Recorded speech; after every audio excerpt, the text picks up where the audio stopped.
तो आदाब, नमस्कार, गुड इवनिंग, सत श्रीकाल। एक बार फिर आप तमाम लोगों का स्वागत है क्राइम तक की कहानी के इस एपिसोड में। उम्मीद है पूरी फैमिली अच्छी होगी, अपना और अपनों का ख्याल रख रही होगी।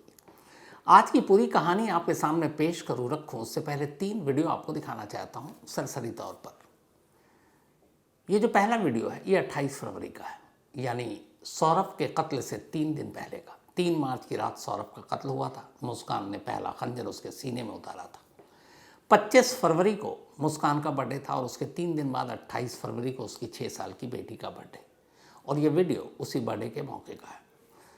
6 साल की बेटी, आप देखिए, जब बच्चों का बर्थडे मनाते हैं तो उसी तरह का क्यूट ड्रेस होता है, उसी ड्रेस में है सौरभ बेखबर, इस साजिश से अनजान, अपनी बीवी मुस्कान के साथ और बेटी साथ में डांस कर रहे हैं। ये सौरभ की मौत से 3 दिन पहले का वीडियो। इस वीडियो को देखकर कहीं से अंदाज़ा नहीं हो रहा कि मुस्कान इतनी बड़ी साजिश रच चुकी है। तो ये उसकी बेटी के जन्मदिन का वीडियो, यानी सौरभ के मौत से 3 दिन पहले का। अब सौरभ का कत्ल 3 मार्च की रात को होता है। 4 मार्च को मुस्कान और साहिब, उसका प्रेमी, दोनों मनाली और शिमला की वादियों में घूमने निकल जाते हैं। खून की होली तो वो 3 मार्च की रात को ही खेल चुके थे, 3 और 4 मार्च की रात को। लेकिन इसके 10 दिन बाद 14 मार्च को फिर होली आती है, असली वाली होली। और इस बार साहिल और मुस्कान रंगों की होली खेलते हैं, और ये वीडियो उन्हीं के उस होली का है जब ये शिमला में ये होली खेल रहे हैं। तो जब ये होली खेल रहे हैं तो यहाँ ध्यान दीजिएगा कि उससे 10 दिन पहले वो साहिल को मारने के बाद उसकी लाश को ड्रम में डालकर सीमेंट के घोल से पैक कर चुके हैं, और 10 दिन बाद वही पत्नी मुस्कान अपने नए प्रेमी के साथ होली खेल रही है, ये जानते हुए कि वो एक कत्ल करके आई है और लाश उसके घर में अब भी ड्रम में पड़ी है। ये दूसरी तस्वीर थी। अब एक तीसरी तस्वीर है। ये तस्वीर है साहिल के बर्थडे का, यानी कि मुस्कान के प्रेमी का, वही अंधविश्वासी। और इस बर्थडे के दौरान बाकायदा केक मुस्कान साहिल को खिला रही है, और ये तस्वीर उसी वक्त की है, बर्थडे की। तो ये तीसरी तस्वीर थी। अब एक चौथी तस्वीर है, साहिल की है। साहिल ऐसा लग रहा है जैसे पता नहीं कोई दौरा पड़ा है या क्या है, पर वो म्यूजिक पर थिरक रहा है, डांस कर रहा है। अब पता नहीं क्या, कैसे, क्यों मौका था, लेकिन डांस कर रहा है। तो ये 3 नहीं बल्कि 4 वीडियो आपको दिखाया। अब आते हैं आज की कहानी के ऊपर। ये नीले रंग का ड्रम इस वक्त तमाम अखबारों की सुर्खियां हैं, न्यूज़ चैनल की सुर्खियां हैं, क्योंकि इसी ड्रम ने एक लाश उगली है, सौरभ की लाश। अब ड्रम किस काम में आता है? आमतौर पर पानी स्टोर करने के लिए या और कुछ रोज़मर्रा की ज़रूरत की चीज़ें होती हैं उसमें, या फिर उसमें कुछ और सामान आते हैं, इसलिए हम ड्रम का यूज़ करते हैं। लेकिन आज ड्रम को किनारे रखिए। मैं आपको पिछले कुछ सालों में क्राइम में और क्राइम की दुनिया में, और ख़ासतौर पर मर्डर के कुछ बड़े केसेस में, कत्ल के बाद लाश को ठिकाने या छुपाने के जो नए नए तरीके और हथकंडे अपनाए जा रहे हैं, जो नया ट्रेंड बन रहा है, उसकी कुछ झलकियां दिखाना चाहता हूँ। और इससे आप अंदाज़ा लगाएंगे कि इस बदलते दौर में जब दुनिया तरक्की कर रही है तो क्रिमिनल ने भी कैसे अपनी सोच बदली है। ड्रम तो चलिए लेटेस्ट थे सबसे। ड्रम के बाद आते हैं फ्रिज पे। फ्रिज, अब तक यही हम जानते थे कि खाना इसमें रखते हैं, पानी ठंडा पीते हैं, ये इसका इस्तेमाल है। फ्रिज बनाने वाली कंपनी भी उसी का इस्तेमाल करती थी। लेकिन दिल्ली के महरौली के एक घर से एक फ्रिज का जब दरवाज़ा खुला और उसमें श्रद्धा टुकड़ों में बाहर आई, तो फ्रिज को लेकर नज़रिया बदलना शुरू हुआ। फिर तो बाढ़ आ गई, हर शहर से फ्रिज में लाशें निकलने लगी। कुकर क्या है? एक ज़रूरी चीज़ है। घर में खाना बनाते हैं हम और वक्त बचाते हैं, जल्दी कुकर में खाना बन जाता है, गैस की भी बचत होती है। कुकर भी एक ज़रिया बन गया। बैग अमूमन हम सफ़र में इस्तेमाल करते हैं, कहीं जाना हो तो एक बैग लेकर चलते हैं। बैग बनाने वाली कंपनी ने भी नहीं सोचा होगा कि आगे चलकर बैग लाश को ठिकाने लगाने का भी एक सामान बन जाएगा। बेड, आदमी थका हारा आता है, घर में सोता है और सुकून की नींद लेता है, लेकिन उसी बेड के बेड बॉक्स में अगर लाशें कैद हों तो फिर काहे कि सुकून और कैसी, मतलब बेफिक्री। फिर तो तनाव में ही रहेगी ज़िंदगी। दीवार, मुग़ल आज़म फिल्मों से हम लोगों ने सीखा था कि अनारकली को जिंदा दीवार में चुनवा दिया गया, पर आज के आशिकों ने उस दीवार को भी अपना लिया। कई ऐसे आशिक हैं जिन्होंने अपनी प्रेमिका का कत्ल करके उसको दीवार में लाश चुनवा दी। ताबूत, जिसमें मुर्दों को लिटाया जाता है, फिर कब्रिस्तान ले जाकर उसे दफनाया जाता है, क्रिश्चियन या फिर मुस्लिम। तो अब उसी ताबूत में भी कातिल जगह ढूंढने लगे कि लाश को कैसे ठिकाने लगाना है। सेप्टिक टैंक, जिसमें बाथरूम वॉशरूम का जो पानी है वो जाता है, और सेप्टिक टैंक का भी इस्तेमाल कातिलों ने ऐसे किया कि लाशें, पता नहीं कितने ही, इस देश का कोई शहर शायद ही बचा हो जो मेरी अपनी याददाश्त के हिसाब से जिसने लाशें ना उगली हों। तंदूर, जिसमें रोटियां बनती हैं, उस तंदूर में भी लाश को जलाकर उसे ठिकाने लगाने की कोशिश की गई। एसिड ड्रम, एसिड कई चीज़ों में यूज़ होता है, लेकिन एसिड के ड्रम में भी आप अगर लाश को लगा कर डालकर और लाश के सबूत मिटा रहे हैं तो क्या कहने। ईंट की भट्टी, ईंटें बनाने के काम आती हैं, लेकिन ईंट की भट्टियों में भी लाशों को झोंक कर सबूत मिटाने के काम हुए। ये घर की खूबसूरती के लिए टाइल्स बनाते हैं, उस टाइल्स को उखाड़ कर टाइल्स के नीचे भी लाशें दफनाई गई, बेडरूम के अंदर लाशें दफनाई गई। मतलब हमारी ज़िंदगी से रोज़मर्रा की जो चीज़ें जुड़ी हुई हैं, दरो दीवार, फर्श, ड्रम, बैग, कुकर, फ्रिज, कातिलों ने इसका क्या अलग इस्तेमाल किया। तो लाश हाल के वक्त में छुपाने के जो नए ट्रेंड शुरू हुए हैं, नए जो तरीके हैं, उसी के ऊपर आपको उस केस स्टडी के ज़रिए कुछ चीज़ें आपको सुनाता हूँ, कहानियाँ सुनाता हूँ। आमतौर पर शमशान या कब्रिस्तान ही वो जगह है जहाँ पे लाश को आखिरी मंजिल मिलती है, या तो फिर चिता पर या कब्र में दफना कर। लेकिन कातिलों ने कुछ और ही तरीका ढूंढ लिया। लाश को ठिकाने लगाने का सबसे अजीब व गरीब जो तरीका था, उसकी जो शुरुआत हुई, वो अगर इस देश में जो ज़्यादातर लोगों को याद है, जो सुर्खियाँ बनी थी अपने दौर की, वो था 95 का तंदूर कांड दिल्ली का। जब नैना साहनी नाम की एक पत्नी को उसके ही पति सुशील शर्मा ने पहले गोली मारी, फिर लाश को ठिकाने लगाने का कोई आइडिया मिला नहीं, तो उसका अपना एक बगिया रेस्तरां था, उस रेस्तरां में ले जाकर उसने तंदूर में नैना साहनी को डाल दिया। जल्दी लाश जल जाए इसलिए उसके ऊपर बटर भी डालना शुरू किया, लेकिन खैर वो पकड़ा गया। जब ये खबर मीडिया में आई, उसके बाद कुछ वक्त के बाद तो आलम ये था कि बहुत सारे लोगों ने तंदूर की रोटियां खानी छोड़ दी थी। सिर्फ उनके जहन और दिमाग में यही था, यार तंदूर का इस्तेमाल कोई इंसानी लाश को ठिकाने लगाने के लिए कैसे कर सकता है। तो ये पहला केस था जो एक अजीब और गरीब तरीका था लाश को ठिकाने या निपटाने का, और वो इस देश का तंदूर कांड था, चर्चित तंदूर कांड, जिसकी कहानी आपको डिटेल में सुनाई। चलिए, तंदूर में रोटियां बनती हैं। अब आइए घर में। कुकर, कुकर का इस्तेमाल कोई शख्स लाश को ठिकाने लगाने के लिए कैसे कर सकता है, सोच से परे की चीज़ है, लेकिन ये हुआ। और मुंबई का वो केस आपको याद होगा, मनोज साहनी, जो लिव इन में रहता था अपनी गर्लफ्रेंड सरस्वती के साथ। सरस्वती से किसी बात पर झगड़ा हुआ और उसने बड़ी तसल्ली से सरस्वती का कत्ल किया, उसमें कोई जल्दबाजी नहीं की। लेकिन कत्ल के बाद लाश के टुकड़े करने में भी उसने कोई जल्दबाजी नहीं की, पर उन लाश के टुकड़ों को ठिकाने लगाने के लिए उसे बहुत जल्दी थी। तो जब जल्दी थी तो उसका ध्यान गया रसोई में रखे हुए प्रेशर कुकर पर। उसने लाश के टुकड़ों को किश्तों में प्रेशर कुकर में रखना शुरू किया, उनको उबालना शुरू किया, फिर उन्हें पॉलीथीन में डालता, किश्तों में ले जाकर बाहर फेंकता।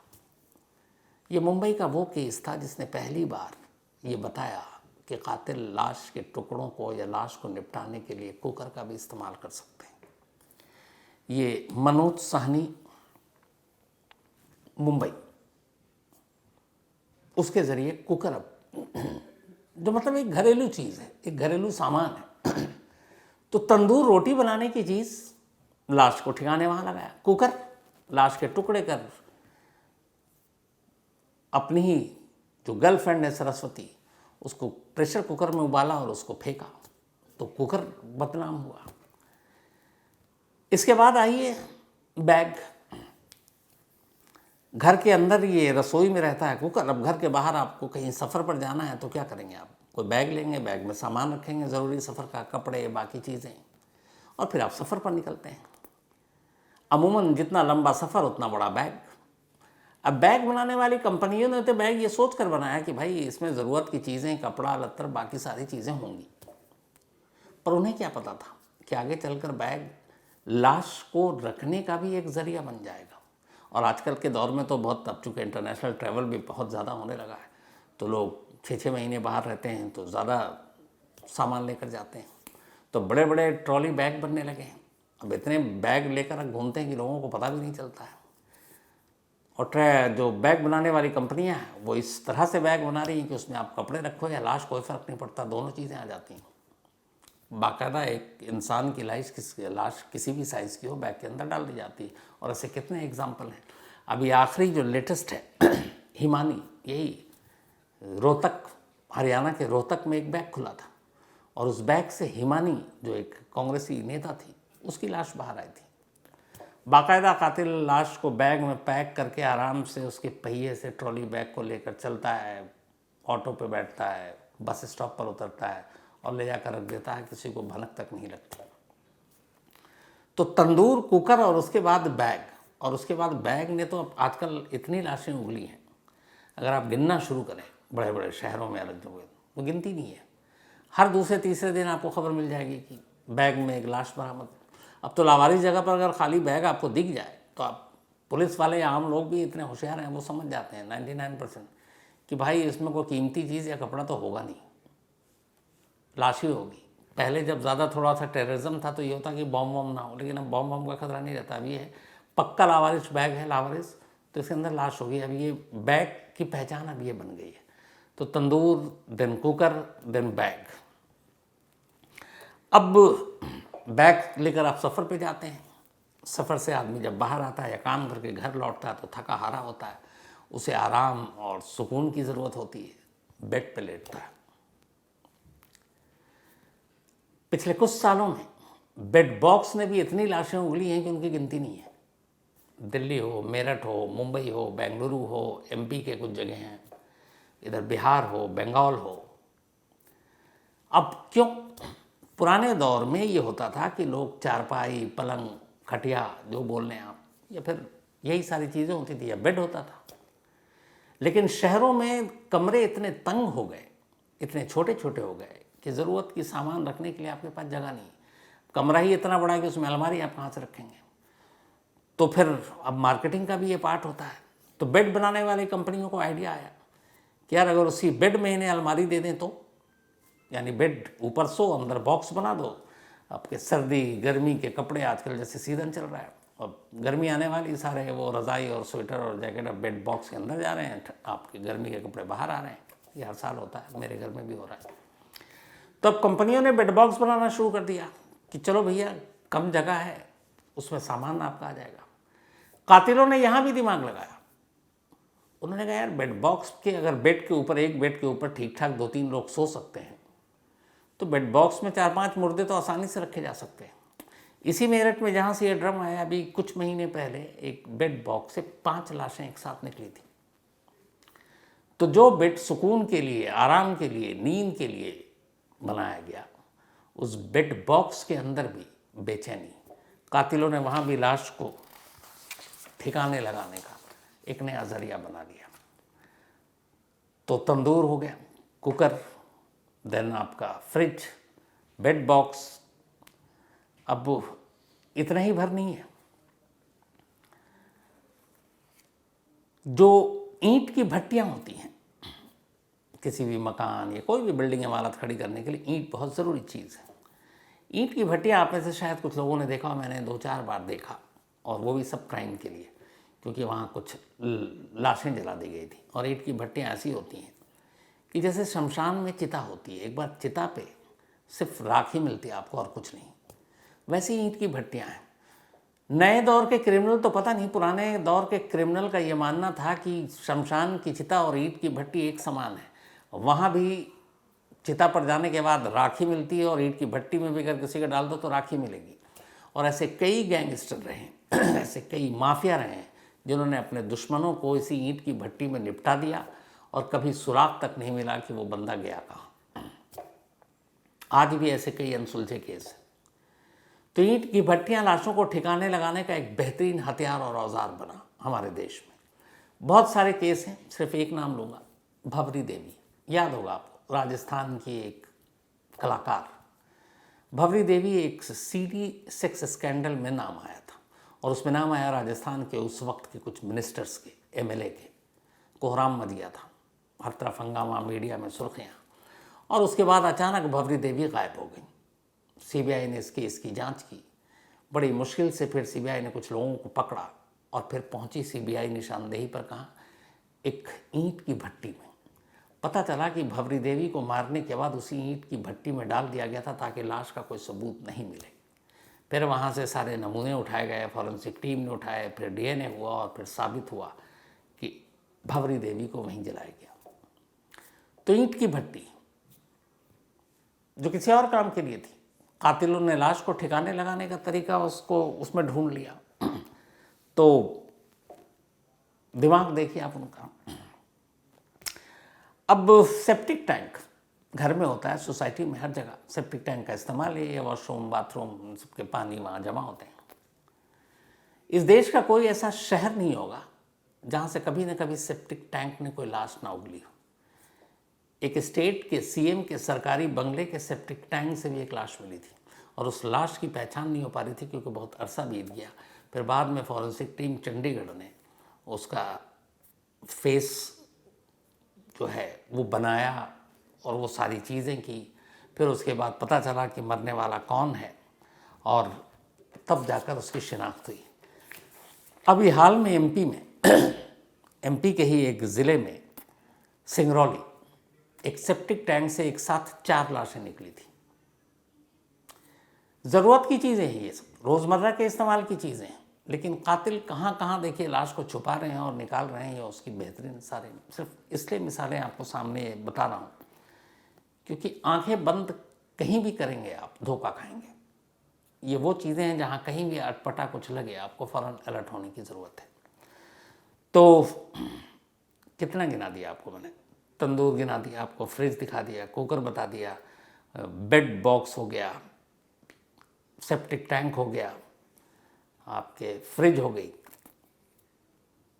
अब आइए, मुगल आजम एक फिल्म आई थी, उसके बाद इस देश में ये हुआ था कि अनारकली को दीवार के पीछे अकबर ने जिंदा चुनवा दिया था सलीम की वजह से।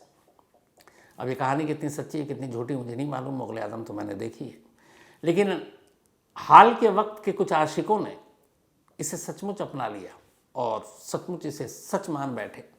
और उन्होंने भी न जाने अपनी ऐसे कितने केस हैं जिसमें अपनी प्रेमिकाओं को दीवार में मारने के बाद दीवार के पीछे बाकायदा दीवार बनाई और उसके पीछे उसको दफन कर दिया, यानी दीवार में चुनवा दिया।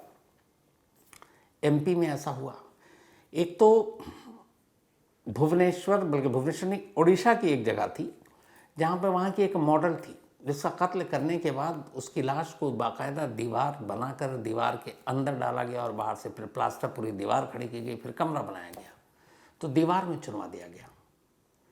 मुगल आजम की कहानी अनारकली की पता नहीं, लेकिन आज के आशिकों ने इन सारी कहानियों को भी सच कर दिया। तो दीवार आपके घर, आपके मतलब हर जगह की एक ज़रूरत है, आपके इसका हिस्सा है। एक दीवार के बिना आपका घर तो हो नहीं सकता, 4 दीवारी, इसीलिए तो कहते हैं 4 दीवारी में आदमी सुरक्षित रहता है, अब मतलब आपकी प्राइवेसी बनी रहती है। तो दीवार को भी नहीं छोड़ा और कई अनारकली दीवार के पीछे दफना दिया कातिलों ने। इसके अलावा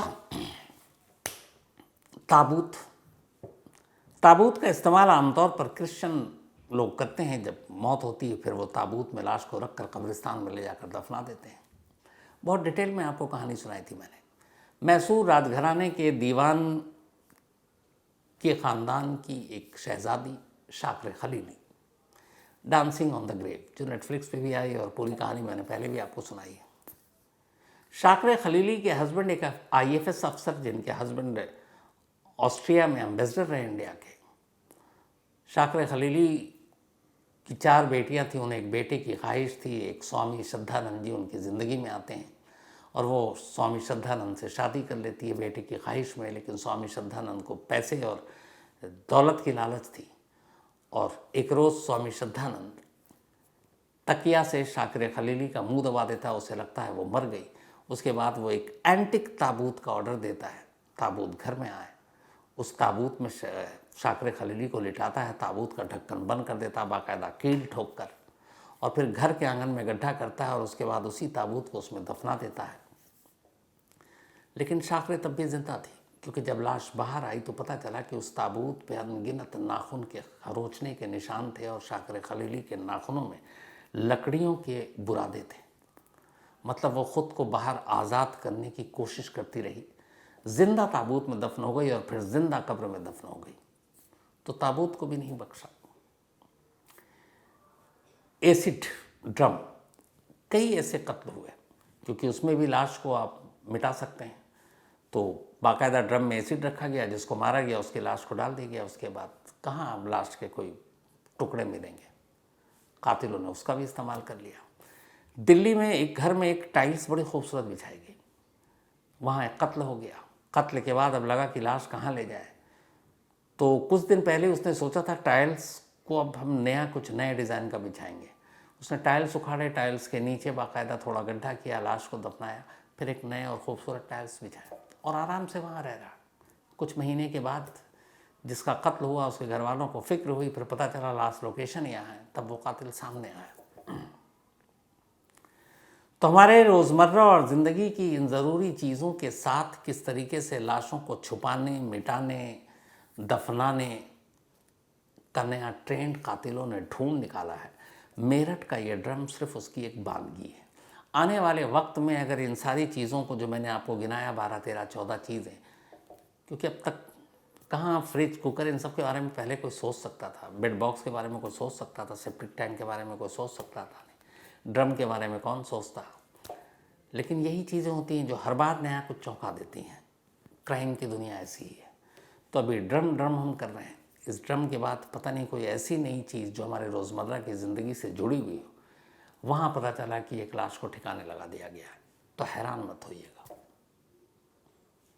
ये नया ट्रेंड है और लाशों को ठिकाने लगाने और छुपाने का यह नया ट्रेंड पिछले कुछ सालों में तेज़ी से बदला है और आने वाले वक्त में ये पता नहीं कहाँ तक जाएगा, अंदाज़ा लगाना मुश्किल है। तो इस नए ट्रेंड की ये थी कहानी।